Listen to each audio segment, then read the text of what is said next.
Action on Tom Buchanan in Gatsby's. Well, hello there. You caught me sitting in my favourite seat in the whole of campus. My name is Ben Caudle, if you didn't already know that, and I play Tom Buchanan in Gatsby's. Tom Buchanan is a misunderstood individual. He's the husband of Daisy. He also has a mistress called Myrtle, and I think he likes to play around. He's old money type, so he's a bit uptight. He doesn't really look upon the younger generation in much favour. I play him as sort of... He wants to be seen as a friendly person.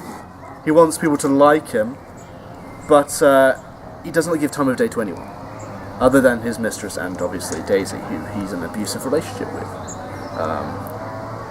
But yeah, he's a good character.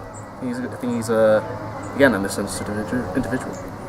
Come and watch Gatsby. Come and watch Gatsby. You can see me and see Archie and see this random floozy. Come and see me, I'm great. On the 10th of May. What date? 2018. What day of the week is it? It is on a Thursday. Oh yeah. Be It's the there. whole thing. Be there. Are you going to say anything else or? Stay in school, don't do drugs. Gatsby's is the place to be.